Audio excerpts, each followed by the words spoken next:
မင်္ဂလာပါခင်ဗျာမြန်မာတရဲ့ဇလန်များရှင်တွေကနေကြိုဆိုလိုက်ပါရစေကျွန်တော်ဒီနေ့မှာတော့တာတရဲ့ဇလန်တွေကတပုတ်ဖြစ်တဲ့လူသားစားဘလို့ဆိုတဲ့ဇလန်လေးကိုတင်ဆက်ပေးသွားမှာဖြစ်ပါတယ်ခင်ဗျာလူကြောက်မြင်ဘူးလားတချို့ကတော့လူကြောက်ကိုတားကြောက်လို့ခေါ်တယ်ဗျကျုပ်ကတော့မြင်ဘူးတာပေါ့ဗျာတာတီဆိုတဲ့ကျုပ်ကလွတ်ဆက်စုတဲ့ကောင်ပဲဗျာမြင်ဘူးတာပေါ့ဒီအကြောင်းပြောရရင်တော့ကျုပ်တို့ရွာမှာတင်တယောက်ရှိရဲ့ဗျကိုကြီးတန်းညိုနဲ့မဝိုင်းစိန်တို့ရဲ့သားလေဗျာကိုကြီးတန်းညိုတို့အိမ်တော်ကြပြီးဦးဆုံးမွေးတဲ့ကလေးပေါ့ဗျာယောက်ျားလေးဗျပထမတော့ကလေးရှုံးမွေးလို့ထင်တာဗျနောက်မှကျုပ်တို့ရွာကအကြီးပူးမှလိုက်ကြည့်ပေးရတာတန်းညိုရဲ့နေမမဝိုင်းစိန်ကကလေးမူးဖွားတာလားပြည့်ရဲ့လားဟာအကြီးကလေဝိုင်းစိန်ကလားပြည့်မှမွေးတာပါဗျဝိုင်းစိန်မှထားတာလဲဆိုရင်ရက်တောင်ကျုံနေပြီတဲ့ဗျဟေးနေစီလာစဉ်ဝင်မှာတော့နင်တို့ကလေးကရှုံးမွေးမဟုတ်ဘူးပေါ့ရှုံးမွေးဆိုတာလာမစီဝင်မွေးတဲ့ကလေးဟဲ့နေကြစမ်းမအောင်ဟဲ့ငါလိုက်ကြည့်စမ်းမအောင်မေအကြီးပူးမကပြောဆိုကိုတန်းညုံနဲ့လိုက်လာရောဗျအိမ်ရောက်တော့မဝိုင်းစင်ရဲ့မိနေကန်နဲ့တန်းဝင်ပြီးဟဲ့ဘယ်မှာတော့နေမွေးတဲ့ကလေးငါပြစမ်းအကြီးပူးမဆိုတာကကျွတ်တို့ရွာမှာလူရိုသေရှင်ရိုသေအဖွားကြီးဗျရှေ့မီနောက်မီကြီးပေါ့ဗျာရတဲ့ရတယ်အလူတမ်းပဲလှုပ်မင်္ဂလာကိစ္စပဲရှိဘာကလေးဖြစ်အကြီးပူးမကိုပြေးပြီးတိုင်ပင်ကြရတာအသက်က80ကျော်လို့90နာတော့ကပ်ပေါ့တောင်ကလေးတွေပါတွေနေမကောင်းတာလောက်တော့အကြီးပူးမလာပြီးဆေးချိုလေးတို့ဆေးနီလုံးတို့တိုက်လိုက်ပြီးဆေးတုပ်ပတ်ကြီးအုံးလိုက်ရင်ပျောက်ရောဗျာအခုလဲမောင်ဝိုင်းစင်မွေတဲ့ကလေးကိုကြည့်ဖို့အကြီးပူးမရောက်လာရောဗျာမိမိတဲ့မောင်ဝိုင်းစင်ကတော့ခေါင်းမှာပဝါစာလေးတစ်စားကိုတင်းစီထားပြီးပက်လက်ကလေးပေါ့ဗျာဘေးကဝိုင်းနေတဲ့ရွာတွေကမိမတွေကတယောက်ကတော့အဝိပတ်ထုတ်ကလေးတစ်ထုပ်ကိုအကြီးပူးမစီယူသေးကမ်းပေးတဲ့ဗျပြောရအောင်မယ်ဗျကျုပ်ကကိုကြီးတက်ညိုတို့အင်ကိုရတန်ကောင်လောက်ကလေးကရောက်နေတာဗျကျုပ်ရီလူကြိုရီကြောက်ခဲရီဗျရွာမှာမိဖွားတဲ့ကိစ္စရှိရင်ဒီလိုပါပဲကျုပ်တို့ကိုလာခေါ်ကြတာပါပဲကျုပ်တို့ကတော့အိမ်ပေါ်မတက်ဘူးပေါ့ဗျာဝိုင်းထဲမှာပဲနေကြရတာပေါ့အေးရဲ့အကြောင်းရရှိလို့မိမဖွားနိုင်တာတော့ဘာလို့ဆိုရင်ရှက်ရှင်းလဲကောက်ပြီးမီးလောင်ကုန်းကဈေးကန်းကိုမောင်းတင်ရင်မောင်းရမယ်မြို့ကိုမောင်းတင်ရင်မောင်းရမယ်လေဗျာဒါကြောင့်ရွာထဲမှာဘသူပဲမိဖွားကျုပ်တို့ကလာတာ3ယောက်ကအစင်သစ်နေပေးကြရတာဗျဒါကျုပ်တို့ဒေတာရဲ့ဒလိဖြစ်နေတာပေါ့ဗျာကျုပ်ကခုံထဲမှာထိုင်ပြီးရွေနေတောင်းနေရကနေအိမ်ထဲကိုမတိမတာကြည့်နေတာဗျကြောက်ခင်းတဲ့လူကျော်ကလည်းကျုပ်လူပဲဗျအိမ်တွေကပြောကြဆိုကြတာကိုလှမ်းပြီးကြည့်နေကြတာကိုကြီးတန်းညိုကတော့အိမ်မော်တက်လိုက်သွားတာပေါ့ဗျာအကြီးဘူးမကသူတို့ပိတ်တဲ့ပိတ်စားတုပ်လေးကိုဖြေးပြီးတိတ်တိတ်ချာချာကြည့်တယ်ဗျပြီးတော့မှပြုံပြုံကြည့်တော့ပြီးဟဲ့တန်းညုံနဲ့ဝိုင်းစိဒါရှုံးမွေးမဟုတ်ဘူးဟဲ့ဒါလူကြောက်ဗျာလူကြောက်ဟုတ်လားကြီးကိုကြီးတန်းညုံအံ့ဩပြီးမိတဲ့အတန်ကိုကျုပ်တို့အတိုင်းသာကြားနေရတာပေါ့ဗျာဟုတ်ပါတန်းညုံရဲ့ငါသာရောက်မလာခဲ့ရင်ဒုက္ခဖြစ်တော့မှာနင်တို့ဒါကိုမြေချင်းတူးပြီးမြုပ်မှသေးကြတယ်အကြီးကလည်းလူကြောက်ဖြစ်တော့ကဘာထူးလို့တော့အသက်မှမရှိတာမဝိုင်းစိန်ကနေလေးနဲ့ပြောတယ်ဗျဟာဒီကောင်မခက်တော့နေပြီပဲနင်လူကြောက်အကြောင်းမကြားဘူးလားကြားတော့ကြားဘူးလေအကြီးရဲ့တတိချာချာတော့မသိဘူးဗျကိုတန်းညိုကဝင်ပြောတာဗျအားလုံးကတော့လူကြောက်ကလေးကိုဝိုင်းကြည့်နေကြတာပေါ့ဗျာကျုပ်တို့ကတော့ဝိုင်းထဲကနေကြည့်နေတာဆိုတော့ဘယ်မြင်မှာတော့သူတို့ပြောဆိုနေတာပဲကြားနေရတာပေါ့ဗျာအသက်ရှိတာပေါ့ဟဲ့ဒါလူပဲဒါပေမဲ့နင်တို့ငါတို့လို့ရုပ်နာနဲ့တွဲဖြစ်နေတာမဟုတ်ဘူးဟဲ့ရုပ်ကတခြားနာမ်ကတခြားဖြစ်တာဒါပေမဲ့ဒီရုပ်ကလေးကိုတွေ့မိပြီးတဲ့နံဆိုတော့ငါတို့လူပဲရှင်းသန်နိုင်တယ်ဒီရုပ်ထဲကထွက်လာတဲ့ကိုဘွားရုပ်လေးမှာသူ့နံကိန်းပြီးနေတာသူမတည်သေးသေးဒီရုပ်ကလေးကမပုတ်တော့ဘူးဟဲ့သူတင်မှဒီရုပ်ကလေးကပုတ်သွားလိမ့်မယ်ဒီရုပ်ကလေးရဲ့ကိုဘွားရုပ်ထဲမှာသူ့ရဲ့နံကိန်းနေတော့တခြားလူတွေလိုပဲကြီးထွားလာတာဟဲ့တခြားကလေးတွေမွေးတယ်လို့ပဲသူ့ကိုအစာကျွေးရမယ်အဝတ်ဆင်ရမယ်သူပြောချင်တာရှိရင်နေတို့ကိုအိမ်မပေးပြီးပြောလိမ့်မယ်ပြီးတော့ငါတခုပြောမယ်သိညိုဟုတ်ကဲ့ပြောပါကြီးနေတို့လင်မယားစီးပွားတက်လိမ့်မယ်ကြားလားဟာဟုတ်လားကြီးကိုတန်းညိုရောမဝိုင်းစီရောမျက်နှာတွေဝန်းသွားကြတယ်ပြုကျုပ်တို့သားလေးကိုဘလို့ထားရမှာတော့အကြီးရဲ့ကိုကြီးတန်းညိုကအကြီးပူးမကိုမေးတယ်တကောက်ပါတော်သေးသေးလေးနဲ့ထားပေါ်ဟဲ့အဖုံးကိုဟာထားအလုံးမပိတ်နဲ့ပြည့်ရစီမကိုင်းအောင် ကြောင်းတွေခွေးကြီးကွက်နေမထုံးမတော့အောင်ဂယုဆိုင်ပေါ့နောက်တော့နင်တို့လူတာရှိရင်ငါပြောပြမှာပေါ့ဟာကဲနင်တို့တာဦးလေးရပြီသူများလိုပဲနမီမဲ့ရမယ်အရွယ်ရောက်ရင်ရှင်ပြရမယ်တားလားဟာအကြီးပဲကျိုးတို့သားလေးကိုနမီမဲ့ခဲ့ပါဗျာဟေးအေးနေအောင်ဟဲ့ဒီနေ့ကဘာနေတော့အကြီးကလေတနင်္ဂနွေလေဩတနင်္ဂနွေသားလေးပဲမောင်အောင်ပေါ့ဟဲ့မောင်အောင်ဟာကောင်းတယ်ကြီးရေကောင်းတယ်ကိုတန်းညိုကဝမ်းသာအားရနဲ့သူ့သားလူကြောက်ကလေးရဲ့နာမည်ကိုခေါ်ကြည့်နေတယ်မောင်ဝိုင်းစင်ကတော့တခုခုတွေးနေပုံပဲဗျာနေပါအောင်ရီဘူးမရဲ့ဒီကလေးကိုနှုတ်တွေပါတွေတိုက်ဖို့ကြတော့ရောဘယ်လိုလုပ်ရမှာတော့ဒီသားကြောက်ကလေးကနှုတ်ဆုတတ်ပါမလားတော့အကြီးဘူးမကိုမောင်ဝိုင်းစင်ကမေးလိုက်တယ်ဟဲ့ဝိုင်းစင်အဲ့ဒါတွေနေမဘူးနဲ့တခြားကလေးတွေလိုပဲသူ့အမေတို့သူလာဆုံးမှာပေါ့ဟဲ့နင်ကားသာမကြောက်နဲ့ဘာကြောက်စရာရှိတော့ဟဲ့ဒါနင်သားပဲနေမမြင်ရမတီးရပါနဲ့နင်သားကတကယ်ရှိနေတာပဲဟာကျုံမကြောက်ပါဘူးကြီးရကျုပ်သားလေးကိုနိုးအောင်ကျုပ်တိုက်မှာပေါ့တော့အိမ်မော်ကလူချင်းသွားတော့မှကိုတန်းညိုကသူ့သားလူကြောက်ကလေးမောင်အောင်ကိုတပတ်ကလေးနဲ့ထုတ်ပြီးကျုပ်တို့စီကိုယူလာတယ်ဗျဒီတော့မှကျုပ်လည်းလူကြောက်ဆိုတာတည်တည်ချာချာမြင်မှုတာဗျလက်ညှိုးတတကလေးဆိုတာပါဗျာဒါပေမဲ့လူရဲ့အင်္ဂါရက်တော့အပြည့်ဝပါတယ်ဗျနောက်တော့လဲအရေးဘူးမှပြောသလိုပါပဲဗျာကိုကြီးတန်းညိုတို့လည်းများမှာဇီးပွားတွေဖြစ်လိုက်တာအင်ဂျင်အံကောင်စောင့်နိုင်ရုံမကပဲသူတို့သားလေးလူကြောက်မအောင်ကိုတော့ရှင်တွေပါတွေပြုတ်ပေးတာဗျတို့ရလုံးကိုကျွေးလိုက်မွေးလိုက်တာမှအရှင်ပဲပါပဲဗျာအခုဆိုရင်မောင်အောင်တော်10နှစ်သားလောက်ရှိပေါ့ဗျာကျုပ်လေးဒီကိစ္စကိုမိမိပြောပါပဲဗျာကိုအเจ้าမှလည်းမဟုတ်ပဲဘူးဒါပေမဲ့ညကတော့ဒီအเจ้าကကျုပ်အเจ้าဖြစ်လာရောဗျညကကျုပ်အိမ်မက်တကူမတ်တယ်ကောင်းလေးတရားဗျကျုပ်ကိုဝိုင်းဝါးကနေလန့်ခေါ်နေတာဒီအတန်လဲကျုပ်တကားမှမကြားဘူးဗျကျုပ်ဝိုင်းဝါးကိုလန့်ကြည့်တယ်ရှယ်ကြီးစင်းပြလေးနဲ့ပစိုးကဝါတာတာကွက်ကလေးဝတ်လို့ဗျစပင်ကလည်းကြာကြာနာနာကိုစီးလိမ့်ပြီးဖြီးကြတာဗျဘသူမှလည်းကျုပ်မသိဘူးဗျလီလီတာတေဟောကျုပ်ကိုလီလီလို့ခေါ်တာဗျဒီအောင်မှာကျုပ်ကိုလီလီတာတေလို့ခေါ်တဲ့သူတယောက်မှမရှိပါဘူးလာခဲ့လေကွာဘသူတော့ဝင်ခဲ့ကျုပ်ကလန့်ခေါ်လိုက်တယ်ဒါပေမဲ့ဒီကောင်လေးကဝိုင်းနေဝင်မလာဘူးဗျဝိုင်းရောမှာပဲရက်နေတယ်ယောဒီကောင်လေးကလည်းဝင်ခဲ့ပါဆိုမှဝိုင်းဝါမှာပေပြီးရက်နေတာပဲကိုကျုပ်ကပြောဆူနဲ့အိမ်ပေါ်ကဆင်းလာခဲ့ရောဗျဝိုင်းဝါကိုရောက်တော့ကောင်လေးကိုကျုပ်ကတေးသေးချာကြည့်တယ်ဟာလူချောလေးဗျအသားဖြူလေးနှာတန်းပေါ်မျက်ခုံးမျက်လုံးလာတယ်ဗျကျုပ်ကိုပြုံးလေးကြည့်နေတာဗျကျုပ်လည်းသူ့ကိုတခါမှမတွေ့ဘူးလားနဲ့မေးရတာပေါ့ဗျာနေပါဦးကွာမင်းကဘာတူတော့လေးလေးကလည်းကျုပ်ကတော့မသိတော့ဘူးလားဗျမောင်အောင်လေဟေးမောင်အောင်နေပါဦးကွာမောင်အောင်ဆိုတော့ကိုသိန်းညိုသားလေးဗျာလေးလေးကလည်းဟာတိပြီမောင်အောင်ဟာငါကမင်းကိုတိတ်တွေ့ချင်တာကွာခုမှပဲတွေ့ရတော့တယ်မင်းကလူကြောပဲကွာမောင်အောင်ရနို့ဘာလို့ဝိုင်းနေမဝင်တာတော့လီလီတာဒီကျုပ်တို့တွေသူများဝိုင်းနေကိုဝင်ညံတန်းဝင်လို့မရဘူးဗျဟေးဟုတ်လားနို့အခုလီလီစီလာတာကဘာကိစ္စတော့ကွာမောင်အောင်ရလီလီကိုပြောစရာရှိလို့ဗျဟေးပြောလေကွာဘာများတော့အခုတလောကျိုးတို့ရွာကိုမကောင်းဆိုးရတဲ့ကောင်ဝင်လာတာတွေ့တယ်ဗျဟေးဟုတ်လားမောင်မင်းမြင်ရသလားကျုပ်ကမြင်နိုင်နေဗျညတန်ကောင်ကျော်လောက်မှဝင်လာတတ်တယ်တကူလုံးနှောင်းမှပြီးဗဇက်ထဲမှာအဆွေတွေဖွင့်နေတာပဲဗျဟာဟုတ်လားဒီကောင်မှအဝေးစားရောပါသလားကွာပါတယ်လီပါတယ်ပစိုးကွက်တုံးကြီးနေဗျအပေါ်ဝိုင်းမှာတော့အင်ကြီးမပါဘူးစပင်းရှိကြီးမျက်နှာပေါ်ကျနေတာဗျမျက်လုံးတွေဆိုတာရဲတောင်နေတာအရွယ်ကရောဘယ်လောက်ရှိရောလူနှုတ်ကိုစားလောက်ရှိမြဲဗျအရက်ကတော့တိတ်မမြင်ဘူးလူသားသားပဲဘာကောင်လို့မင်းထင်တော့အဲ့ဒါတော့ကျုပ်လည်းမသိဘူးဗျဒီကောင်ကြီးရွာထဲဝင်လာတာမကောင်းဘူးဆိုတာတော့ကျုပ်သိရဲ့ဗျရွာတွေထဲဝင်နေဆိုတော့တခြားဘေးရွာတွေဝင်သေးလို့တော့ကွာဟိုဘက်ကရွာတွေမှာကျုပ်တို့လူတွေတယောက်နှစ်ယောက်ရှိတယ်ဗျမနေ့ကသူတို့နဲ့တွေ့တော့သူတို့ရွာတွေထဲမှာလဲအဲ့ဒီကောင်ကြီးဝင်တယ်လို့ပြောတယ်ဗျသူတို့လည်းသူတို့ရွာအတွက်စိုးရိမ်နေကြတယ်အေးဟုတ်ပြီမောင်လီလီကြီးလောက်လိုက်ပါမယ်ကွာကျုပ်တည်တယ်လီလီဒီကိစ္စမျိုးဆိုတာလီလီလောက်ရမှာပြီးတော့လီလီကိုဟိုမမကြီးကစောင်းရှောက်နေတာဟေးဘယ်မမကြီးရောမောင်ရဲ့ဟာသူ့နာမည်ကိုကျုပ်မခေါ်ရဘူးဗျ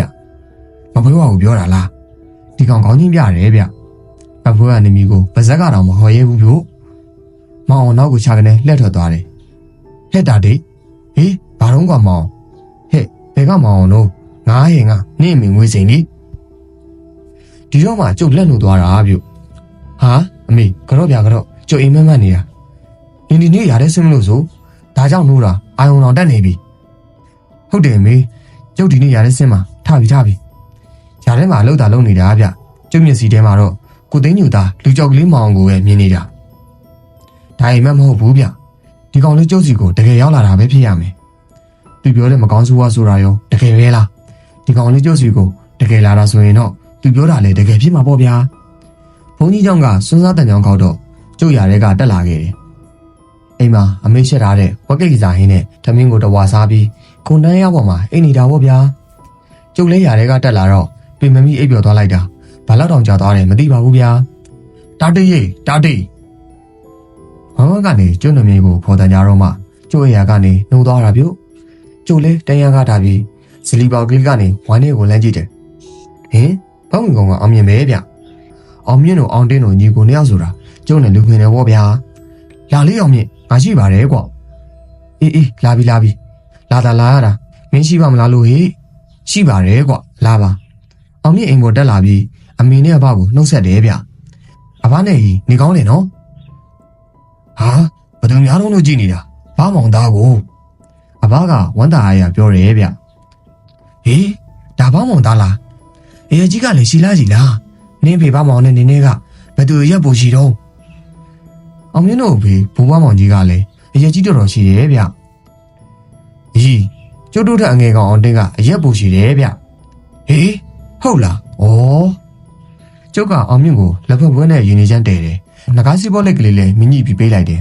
စီဘောလက်ကိုနှစ်ဖာသုံးဖာလိုက်ရှိုက်ပြီးတော့ဒါတည်းငါတို့ရမှာတော့အထူးဆန်းတွေဖြစ်နေလို့ကွာဟေးဘာအထူးဆန်းဖြစ်နေလို့တော့အောင်မြင့်ညကလူရမြောက်ဝမ်းကကိုဖိုးတူတို့မခင်များတို့ကလေးငယ်ကလေးဆုံးသွားတယ်ဘေးရွယ်တော့ကွာလာသားလေးပါကွာသုံးလာသားလေးပါ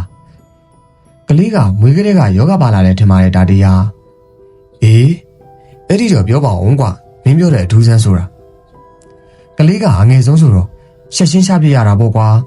ငါတို့ပဲမနဲ့စောစောထားပြီးအကောင့်သေးသေးလေးဆက်ပြီးထည့်ကြတယ်နေမတက်ခင်ပဲတုတ်တံမှာမြုပ်ကြတာပေါ့ကွာအဲ့ဒီမှာပြဿနာတက်တာပဲဟေးဘာဖြစ်လို့တော့ကွာအောင်မြင်မိမျိုးကန်ဒီမှာမမြခင်ကအကောင့်ပုံဖွင့်ပေးပါသူသားလေးကိုနောက်ဆုံးကြည့်ချင်ပါတယ်ဆိုတော့ငါတို့ကအကောင့်ပုံဖွင့်ပြရတာပေါ့ကွာဟေးအဲ့ဒီတော့မမြခင်တတိမေးလေသွားရောလားဟာမဟုတ်ဘူးကွာအကောင့်ထဲမှာကလေးလောင်မရှိတော့ဘူးဟေးမင်းတို့ကလေးလောင်ကိုအကောင့်ထဲတည်တည်ချာချာထည့်တယ်မို့လားဟာဒါဒီကလေကွာအကောင့်ထဲကိုအတုပထည့်တာတည်တည်ချာချာမထည့်တဲ့သူရှိမလားကွာဟေးဒါဆိုရင်ကလေးလောင်ဘယ်ရောက်သွားတော့အဲ့ဒါကြောင့်မင်းစီလာခဲ့တာပေါ့ကွာဟက်ကောင်အောင်မြင့်ရဲ့တញ្ញံကုန်းမှာသွားပြီးတကြိုတဲ့အတုပတစ်ခုအကောင့်ထဲကနေပျောက်သွားတာမျိုးတော့ငါလည်းတခါမှမကြောက်ဘူးကွာအောင်မြင့်ကကျုပ်စကားကိုကြားတော့သူ့စပင်ဘွားကြီးကိုပြင်းကနေမြည်အောင်ကုတ်လိုက်တယ်ဗျဒီကောင်တော်တော်စိတ်ရှုံနေတဲ့ပုံပဲဗျဒီကောင်မပြောနဲ့ကျုပ်တောင်အံ့အောင်လို့ဘာပြောမှန်းကိုမသိရတာပါဗျာ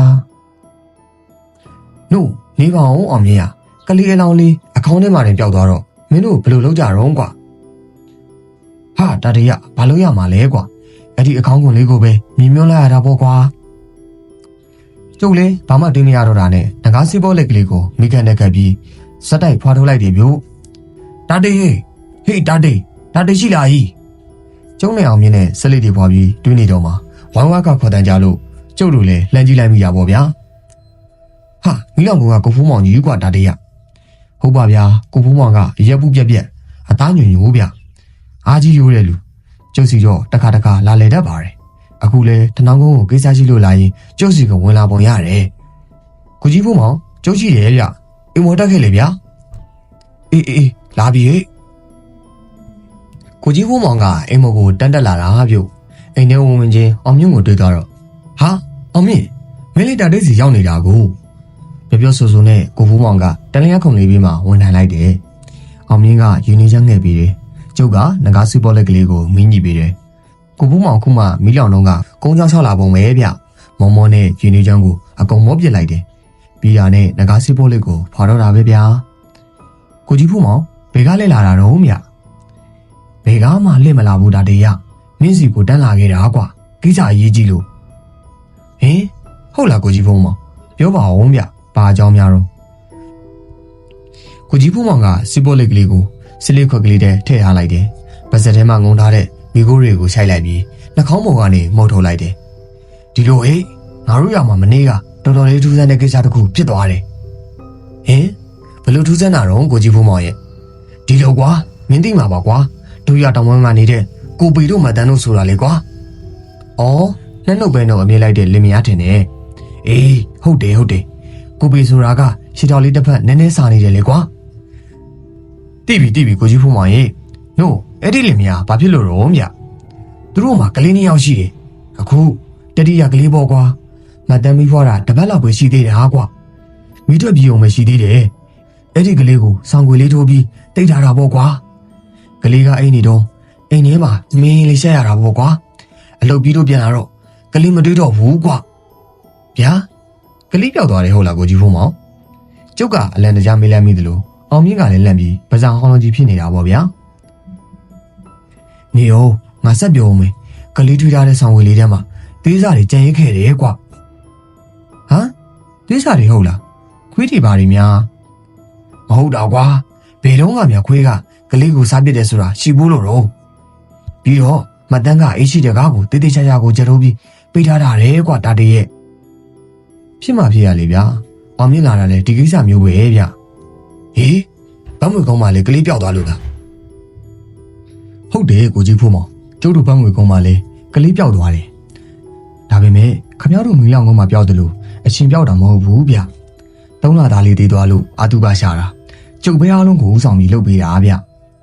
တင်ညာကုန်းမရောက်ခင်အကောင်းထဲမှာကလေးလောင်းလေးပြောက်သွားတာဗျဟိုရောက်လို့တင်းညုံမယ်လို့တော့မရှိတော့ဘူးကိုကြီးဖုံးမောင်ရေဟာမင်းတို့ရမှာဖြစ်တာတွေကပိုးတောင်ထူးဆန်းနေပါရောလားအောင်မင်းရဲ့စံချက်ကတော့မပြောပါနဲ့တော့ဗျာ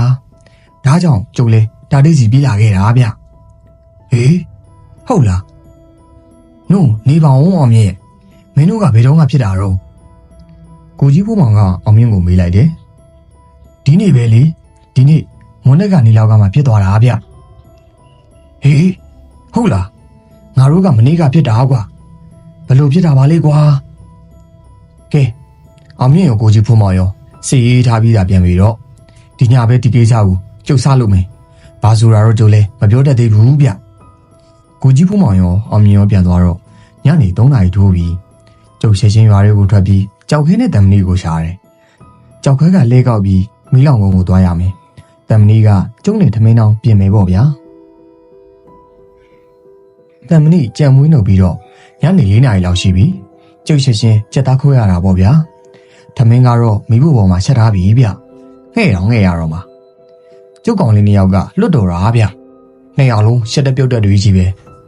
ကျုပ်တို့ထမင်းရောဟင်းရောချက်သွားတော့9 နာရီကျော်ပြီဟဲ့နော်ဟင်အဲ့ဒါဆိုရင်ဘယ်တော့ငနီဟောကြောက်ခဲရဲ့နွားငေါက်တန်ဗျကြောက်ခဲပြန်လာပြီဝိုင်းထဲကိုလဲမဝင်တော့ဘူးဒေါ်တို့ကလဲပေါ်ကနေခုံဆင်းလာတယ်တမဏိငါပြောပါတူလာယူဟဲ့ကဲအဲ့ဒါသာကြည့်တော့ဗျဒေါ်တို့ကိုတော့ခေါ်ခိုင်းနေငါပြောပါခုတ်ယူလာပြီးသားဗျလှုပ်အားကိုရတဲ့ကောင်တွေပေါ့ဗျာအိမ်မော်ကိုရောက်တော့ဒေါ်တို့ကအမေကိုသူတို့ရွာကမတန်းထူးထူးဆန်းဆန်းကလေးပြောက်သွားတဲ့အကြောင်းပြောတယ်ဗျအေးအဲ့ဒါကြောင့်ထင်တယ်နေ့လေကကိုရင်ဩရဲ့သားဖိုးပေါင်လာသွားတယ်တွေ့လိုက်တယ်တာတိစီတီအကြောင်းလာပြောတာထင်တယ်ပြီးတော့ဘန်းမွေကုန်းကကိုဘမောင်သားအောင်မြင်လဲလာတာတွေ့တယ်ဘန်းမွေကုန်းမှာလဲဘာဖြစ်တယ်မသိဘူးမတော့ရဲ့သူတို့ပြန်သွားတာနဲ့တာတေလဲရောရခတ်နေကြတာပဲဟေ့အမေကလေဒေါ်တို့ကိုပြန်ပြောပြတယ်ည7 နာရီထိုးတော့ကျုပ်တို့ထနောင်းကုန်းတင်းချမ်းကိုထွက်လာတယ်ဒုံးစံတိုင်းပေါ့ဗျာတမဏီကထမင်းတောင်းထမ်းလို့ပေါ့ဗျာထမင်းပြင်နေကျုပ်ကခါတိုင်းလိုပဲမဖိုးဝါကိုပြင်နေအရှိနေအတွက်အနောက်နေဝင်တောင်တကွန်မြောက်တူဝင်အတွင်းရှိလျာရောက်လျာရဲ့ကအမြင့်ဆုံးသာကြွားခဲ့ပါမြောက်ဘက်ရှင်မရဲ့ပညာတိုက်ဆောင်မေတော်၄ပါးရဲ့အစီရပါတင်းချိုင်းမှန်သမျှရဲ့ရှင်မမဖွေးဝါကိုစားပွဲတောက်ပွဲများနဲ့ကြိုးဆိုပါတယ်အမြင့်ဆုံးကြွားခဲ့ပါမဖွေးဝါဗျာထမင်းဝိမှာထွန်းထားတဲ့ဖျောင်းနိုင်လေးကလေတိုက်လိုငိမ့်မှုလိုတောင်ဖြစ်နေတာဗျဒါနဲ့ကျုပ်ပြောရအောင်မေမဖွေးဝါကိုပင်တိုင်းကျုပ်ဖျောင်းနိုင်တဲ့တိုင်ထွန်းနေ အဲ့ဒီဖျောင်းနိုင်ကလေဘလောက်ပဲတိုက်တိုက်မှိန်သွားတာပဲရှိတယ်ဗျဘယ်တော့မှငြိမ်မသွားဘူးကျုပ်ဒါကိုတတိထားမိတာကြာပါပြီဟောလာပြီဗျလာပြီဂူရီဘော်ကနေဖြတ်ပြီးရွေ့လာတာရိတ်ခနဲ့နေတာပဲဗျဟောဝင်ပြီဒေါ်တုတ်ကိုယ်တွေကိုဝန်သားပြီဗျဒေါ်တုတ်လက်ကြီးတွေကကိုကိကောက်ကောက်နဲ့မြောက်တက်လာတယ်ဟောထမင်းဝဲပြင်ထားတဲ့ဂူကြီးဘော်ကိုခုံတက်သွားပြီဗျဟောစားပြီဗျာစားပြီအားရပါရကိုစားတာဗျတော်တော်လေးစားပြီးတော့မှကျုပ်ကိုမျက်လုံးကြီးနဲ့လမ်းကြည့်တယ်ဘတ်ဖိုးရဲ့အကြည့်ကိုကျုပ်တီးပြီးသားပါဗျာကျုပ်ရှင်းပြောလိုက်တယ်ဘတ်ဖိုးကဗတ်မွေကုန်းမှာကလေးတစ်ယောက်ဆုံးလို့တင်းညိုကန်ဒီမှာထူးထူးဆန်းဆန်းအကောင့်ထဲကကလေးလောင်းပျောက်သွားတယ်ပြီးတော့မီးလောင်ကုန်းမှာမွေးပြီးလို့တပတ်သားပဲရှိသေးတဲ့ကလေးတစ်ယောက်လည်းတိတ်ထားရင်ကပျောက်သွားတယ်သေးစားတွေကြံရိတ်ခဲ့တယ်မဖေးဝါဟဲ့တာတီလွန်ခဲ့တဲ့နေ့တရာလောက်ကရန်ကုန်မှာမပူးတူးဆိုတဲ့အကောင်တင်ញိုင်ကုန်းမှာလူသေးရသားတစ်ခုနှစ်ခုစားပြီးဘလူးမော်သွင်းတာအောင်သွားခဲ့ဘူးလေအဲ့ဒီကောင်သေးတော့လူသားစားဘလူးဖြစ်သွားတယ်အဲ့ဒီဘလူးကတင်ញိုင်မှာလာပြီးမြုပ်တဲ့ကလေးအသေးကိုဖော်ပြီးစားရတာအခုတော့ဒီဘလူးကဘလူးစီးပွားပြီးရွာထဲဝင်ဆွဲလို့ဆွဲအခေါင်းထဲကကလေးအလောင်းကိုနှိုက်လို့နှိုက်ဖြစ်နေတာဒီငယ်ကိုဒီဘလူးရောက်နေတာငါတတိငယ်ထားမယူတာတေးအဲ့ဒါကြီးကိုဘယ်လိုလုပ်ရမှာတော့မြမဖွင့်ဝါရဲ့ငါပြောပြမယ်နေနာတော့ဒီဘလူးနင်တို့ရာကကလေးတယောက်ကိုဖမ်းစားထားပြီးမနှက်ပြန်ညနေဒီကလေးသေးလိမ့်မယ်ဟာအဲ့ဒီကလေးကိုညာတွင်ချင်းအခေါင်းသွင်းပြီးအေးရှိမှထုတ်တာဒီဘလူးညာတွင်ချင်းရောက်လာလိမ့်မယ်နေ့မှာဘလူးထောင်ချောင်ရင်ရှိတယ်အဲ့ဒီရင်ကိုကလေးအလောင်းစင်ရဲ့အနောက်ဘက်မှာမြုပ်ပြီးတော့စီဝိုင်းတားတာပြီးရင်နင်းစရာတော်စီမှာဝါပြန်နဲ့ရက်ထားတဲ့ဝါရက်တောင်ဖျားကန်းမှာရှိတယ်အဲ့ဒါကိုအစင်နဲ့ဆောင်တာဘလူးကောင်နင်းထောင်ချောင်တဲ့မိပြီဆိုရင်မင်္ဂလာရွတ်တော့ဘာကားတာတော့မြတာတေးနင်းစရာပေးခဲ့တဲ့စာအုပ်ထဲမှာရှားကြည့်အော်ဟုတ်ကဲ့မဖေဝါဘလုံးမီတော့တောက်လိမ့်မယ်နင်မကြောက်နဲ့ဝါပြန်ရမ်းနဲ့နာနာကပ်ပေးမီတော့ကအဲ့ဒီဘလူးကိုလောင်ပြီးပြာရှားပစ်လိုက်လိမ့်မယ်အဲ့ဒီညဒီဘလူးအဆုံးသတ်ရမယ်ညပဲမဖေဝါပြန်ကြတော့ဒေါ်တုတ်ကိုတော်တော်လေးလုံလို့ခဲ့ရတယ်အရှင်နေနဲ့ကြာသွားတာကိုဗျဒေါ်တုတ်တတိယတော့ကျုပ်တို့အိမ်ကိုပြန်လာပြီးစကားစမြည်ပြောကြဆိုကြနဲ့ညတော်တော်နဲ့မှအိပ်ရဝင်ကြတယ်ဘလူးကကျုပ်တို့ရွာကကလေးတယောက်ကိုဖမ်းစားထားတယ်လို့မဖေဝါပြောတဲ့စကားကိုကျုပ်တတိယပြီးတော်တော်လေးကိုစိတ်မကောင်းဖြစ်တာဗျာနောက်တနေ့ကျုပ်အိမ်ကနေဘယ်မှမသွားပဲစောင့်နေတာဗျဘာအတန်မှတော့ခုထိမကြားရသေးဘူးဒီနေ့နေ့လေဆိုရင်ကျုပ်တမေးတောင်မမေးသေးဘူးဗျဘဲကများဘာကြားရမလဲဆိုပြီးစောင့်နေတာကိုကြီးတာတေဟောကြောက်ခင်းတဲ့တမဏိဝိုင်းထဲကိုအပြေးလောက်ဝင်လာပြီဗျကျုပ်နိုင်ကြည့်လိုက်တယ်ညာနေ9နာရီထူတော့မယ်ဗျဟိုကောင်နှကောင်အိမ်မော်ကိုပြေးတက်လာတယ်ကိုကြီးတာတေအနောက်ပိုင်းကကိုကြောက်တို့မပုတို့ရဲ့ကလေးဆုံးသွားလို့ဗျဟေးဟုတ်လားဘာဖြစ်လို့ဆုံးတာတော့တနေ့လုံးအကောင်းနေဗျနေ့လေတော့ကမှကိုကလေးနှွေးအောင်နှွေးတာတဲ့ညနေကျရောတက်တော့တာပဲတဲ့နှခါသုံးကတက်ပြီးတော့အသက်ပါသွားတာဆိုပဲဗျကလေးကပဲရွယ်တော့ကကြောက်ခဲ့ရဲ့အခါလေသားလေးလို့ပြောတယ်ဗျကဲငါတို့လှုပ်ဆက်ကြမယ်ကွာအဲ့ဒီအိမ်ကိုသွားကြမယ်ငါစီစဉ်စရာတွေရှိသေးတယ်ကျုပ်ကလေးဆုံးတဲ့အိမ်ရောက်တော့ကျုပ်တို့ရွာသားတွေဆုံးနေပြီကျုပ်ကလူကြီးပိုင်းနဲ့လူလက်ပိုင်းတချို့ကိုခေါ်ပြီးအကျိုးအကြောင်းပြောပြတယ်ပြီးတော့လော်ရမာတွေတိုင်ပင်တယ်ည9နာရီထိုးတော့ကလေးကိုအခေါင်းသွင်းပြီးပြီဝိုင်းထဲမှာကျုပ်စိတ်ကြိုက်နေရရွေးပြီးအလောင်းစင်ပြင်လိုက်တယ်အလောင်းစင်နဲ့မလန်မကန်းမှာမှန်ရင်လေးတစ်လုံးထုံးလာတာပေါ့ဗျာကျုပ်အိမ်ခဏပြန်ပြီးဆွေးလွယ်ရေးယူတယ်ဆရာတော်ကြောင့်ကခွင်တောင်ပြည့်ယူလာတဲ့ဝါပြန်ရတောင်ကြီးလဲကျုပ်ယူရတာပေါ့ဗျာကျုပ်ကလေးရသူပအိမ်ကိုပြန်ရောက်တော့ည7နာရီကျော်ပြီးအိမ်ပြန်ကလေးကကျုပ်ကမျက်ကွင်းစီကွင်းလာခဲ့တာဗျ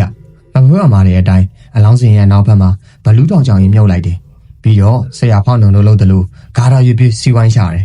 ညနေတော့လူတွေကိုအိမ်ရောက်ကိုဘယ်သူမှမစင်းခိုင်းတော့ဘူးကျုပ်တယောက်ပဲမကြီးပင်ကြီးနောက်ကပုံးပြီးတော့စောင့်နေဟာခွေးတွေကိုငှက်တွေလန့်ပြန်မဆိုးတွေထိုးတပြိုင်တည်းကိုပြစ်တာဗျို့ကျုပ်ဆိုတာကြက်သီးတွေထားလိုက်တာဗျာဖြန်းကနေနေတာပဲဗျို့ဟာဝိုင်းထဲကိုဝင်လာပြီဗျို့ကိုတန်းညိုရဲ့သားလူเจ้าမောင်အောင်ပြောတဲ့အကောင်ပဲကိုတကူလုံးမဲနဲ့နေတာဗျို့ပါဇက်ကလည်းအကြီးကြီးဗျပါဇက်ထဲမှာအဆွေကြီးတွေမှဖွေးနေတာပဲဗျာအရက်ကတော့လူအရက်လောက်ပါပဲကိုလုံးကြီးကတော့လူနှစ်ကိုယ်စားလောက်ရှိရဲ့ပစုကွက်တုံးကြီးဝေးလို့ဗျအပေါ်ဝိုင်းမှာတော့အင်ကြီးမပါဘူးမျက်လုံးနေကြီးကြီးနဲ့ဝိုင်းထဲကိုဟိုကြီးတီကြီးလှုပ်နေတယ်ကျုပ်ဖြစ်လှုပ်ကိုမလှုပ်ရဲတာဗျို့ဟောသွားပြီလူသားစားဘလူးကောင် ကလေးအလောင်းစင်ဘက်ကိုသွားပြီအောင်မဲအလောင်းစင်ကိုတပတ်ပတ်ပြီးကြည့်နေတယ်ပြုတ်ဟောဝင်သွားပြီကျုပ်ဆင်ထားတဲ့ဘလူးထောင်ကြောင်တွေကိုလူသားသားဘလူးဝင်သွားပြီရွတ်ပြီကျုပ်ငရေမိတော့ကာတာကိုရွတ်ပြီကျုပ်ဆရာကြီးဒေါက်တာဦးမင်းအောင်တင်ပေးထားတဲ့ကာတာပေါ့ဗျာဒီနေ့ပဲကျုပ်မဆုစာအုပ်ထဲမှာပြန်ပြီးကြည့်ထားတာဗျကျုပ်ကာတာကိုမနာတမ်းရွတ်တယ်ဘာမှမထူးသေးဘူးဘလူးကကလေးရဲ့အကောင်ကိုနိုင်ဖို့လက်ပြင်နေပြီကျုပ်ကာတာကိုမနာတမ်းရွတ်တယ်ဟာမိတော့ပြီပြုတ်ကျုပ်မကြောက်ဘူးဒီညဒီကောင်ဆုံးသက်ရမယ်လို့မဖေးကပြောလိုက်တယ်ကလေးတွေကိုတေအောင်ဖမ်းစားပြီးလိုက်စာနေတာတဲ့လူသားသားဘလူးကိုအသေးသက်ဖို့ကျုပ်မကြီးပင်နောက်ကနေပြေးထွက်လိုက်တယ်လက်ထဲကဝါပြန်ရက်တောင်နဲ့ကျုပ်ခတ်လိုက်တယ်ဟာဝါပြန်ရက်နဲ့ခတ်လိုက်တော့မှမိတော့ကြီးတွေကဝုန်းကနေမိပြီးထလာတာပြုတ်ဘလူးကကျုပ်ကိုမျက်ထောင်ကြီးကြီးနဲ့ကြည့်ပြီးပါဇက်ကြီးဟပြတယ်ဟာအဆွဲကြီးချိန်မှာအရှိကြီးပဲဗျာဒါပေမဲ့ဘလူးထောင်ကြောင်ထဲမှာမိနေတဲ့ဘလူးကကျုပ်ကိုဘာမှပြန်မလုပ်နိုင်ဘူးဗျကျုပ်ကဝါပြန်ရက်တောင်ကြီးကိုမယံမနာခတ်ပေးတယ်ဘလူးရဲ့အော်တန်ကတော်ရလုံးကိုလွှမ်းသွားရောဗျတော်ရလုံးလူတန်ရောခွေးတန်ရောတိတ်ကိုသွားရောဗျာမရေမေးတော့ကြီးကလည်းပူပါပြီဗျာမိတော့ထဲမှာဘလူးရှေကားရလက်ကားရနဲ့မြေကြီးဘော်ကိုလဲကျသွားပြီတို့အော်တန်ကြီးကလည်းပျောက်သွားပြီဒီလူသားစားဘလူးအော်တဲ့အတန်ကိုမဖိုးကလည်းကြားမှာပဲဗျအားလုံးပြဖြစ်သွားတော့မှငရေမိတော့ကြီးငိမ့်သွားတယ်ဒီတော့မှအိမ်ဘော်ကလူတွေဝိုင်းထဲကိုဆင်းလာကြတာပေါ့ဗျာကျုပ်ကောင်တွေကြောက်ခင်းတဲ့တံမင်းလဲကျုပ်စီကိုစွတ်ပြေလာတာဗျရွာတွေကရွာသားတွေလည်းလူတန်တွေကြားတော့မှကလေးအတုပအိမ်ကိုစွတ်ပြုံရောက်လာပြီးတယောက်တော့ပေါ့ပြောကြဆိုကြနဲ့ညံနေကြပဲဗျနောက်နေ့မှနာပိုင်းကပဲကလေးကိုကောင်းကောင်းမွန်မွန်တကြိုလိုက်နိုင်တော့ပေါ့ဗျာဇလန်းလေးကတော့ဒီလောက်ပါပဲခင်ဗျာလူချင်းမင်းတို့နားထောင်နေတဲ့ပရာလောကဇလန်းတွေကိုကောင်းမှမှာယူတော်ပေးနိုင်ပါတယ်ခင်ဗျာအဆုံးထိနားထောင်ပေးတဲ့တူတူတယောက်ရှင်စီတိုင်းကိုကျေးဇူးထူးပင်တင်ရှိပါတယ်ခင်ဗျာ